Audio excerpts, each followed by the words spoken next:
hold you. Don't forget that I told you, me is a whiz at these computer games. She breaks down how to do all kinds of things. Me is the perfect tutor when you need help with your computer. Stop by and give her knowledge a try. She can hook you up with a one-on-one to get the job done.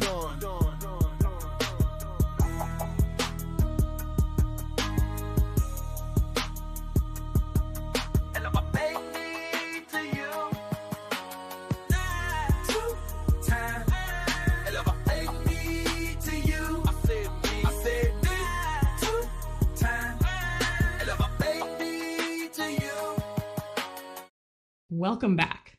I want you to really be here with me for a moment. Not multitasking, not half listening, just here.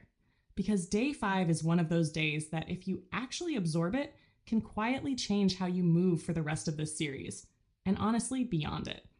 This is Creator Snapshot Day 5.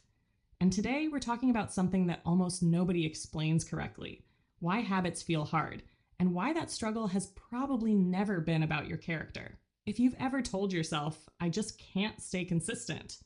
If you've ever felt frustrated watching other people seem to show up effortlessly, if you've ever started something with excitement and then slowly drifted away from it, I want you to know you're not alone. And more importantly, you're not broken. Most people think habits fail because motivation fades. But motivation isn't the real issue. The real issue is friction. Friction is everything that makes starting feel heavier than continuing. It's the invisible resistance that shows up before action happens. And your brain is extremely sensitive to that resistance. Your brain's number one job is not to help you reach goals. It's to keep you safe and conserve energy. So when a habit feels overwhelming, unclear, emotionally loaded, or stressful, your brain doesn't care that it's good for you. It cares that it feels costly. That's why you can want something deeply and still avoid it. That's not self-sabotage. That's self-protection. Let's slow this all the way down together. Think about one habit you've been struggling with. Not the biggest goal in your life, just the one that keeps hovering in the background. Now notice what happens right before you avoid it. Do you feel pressure to do it perfectly? Do you feel unsure where to start? Do you feel like it's going to take too much time or energy? Do you feel mentally tired just thinking about it? That feeling right there is friction. And most people make a critical mistake at this point. They blame themselves. They say, I just need to push harder. I need more discipline. I need to stop making excuses. But here's the truth. Habits don't survive pressure. They survive ease. The easier it is to start, the more likely it is to happen. The fewer decisions required, the more consistent the behavior. The less emotional weight attached, the more repeatable the action. People who look disciplined from the outside are rarely forcing themselves all day. They've removed obstacles you don't see. They've made the right action easier than the wrong one. And this is where day 5 really clicks. Today is not about adding more effort. It's about removing resistance. Instead of asking, how do I stay consistent? I want you to start asking, what's making this harder than it needs to be? Because consistency isn't built through intensity. It's built through reduced friction. Let's ground this in real life. If you want to create content, but every time you think about recording, you have to decide what to say, worry about being valuable, set up equipment, manage your space, and think about how people will respond. That's friction. If you want to work out, but you have to find clothes, decide on a routine, get yourself somewhere, and convince yourself it's worth it. That's friction. If you want to journal, but you believe it has to be deep, meaningful, and consistent, and you don't even know where to start, that's friction. Notice something important here. None of these problems are about desire. You want the outcome. The problem is the cost of starting feels too high.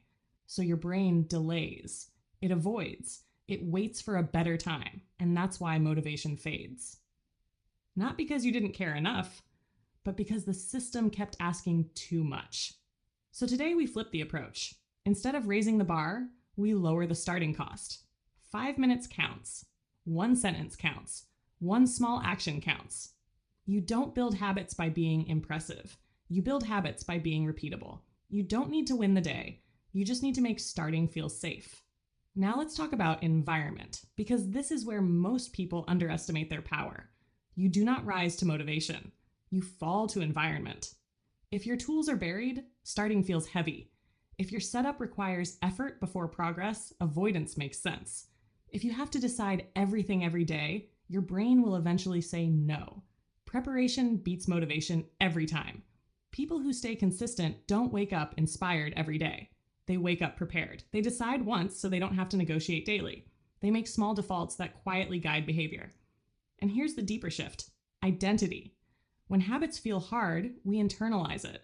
We start believing it says something about us. I'm inconsistent. I'm bad at following through. I always fall off. But when you remove friction, you realize the truth. The problem was never you. It was the system. And once the system changes, the behavior changes. That's powerful.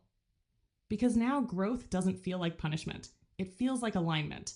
You're no longer saying, I have to force myself to do this. You're saying, this is who I'm becoming, so my life supports it.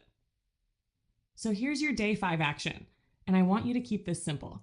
Do not add new habits. Do not overhaul your routine. Do not pressure yourself to do more. Pick one habit you've been struggling with, just one, and remove one obstacle, one unnecessary step, one expectation, one source of pressure. That's it. Momentum doesn't start with intensity. It starts with permission. If this is resonating, let me know you're here. Like this video so more people find it. Subscribe if you're building consistency with intention, not shame. Share this with someone who keeps blaming themselves for systems that were never designed to support them. And drop a comment telling me one thing you're removing this week. We're not forcing progress anymore. We're designing it together. Me too time. Elevate me to you. I said me too time. Elevate me to you. Time. Me is our sister soldier. Don't forget that I told you. Me is a whiz at these computer games. She breaks down how to do all kinds of things. Me is the perfect tutor when you need help with your computer. Stop by and give her knowledge a try. She can hook you up with a one-on-one to get the job done.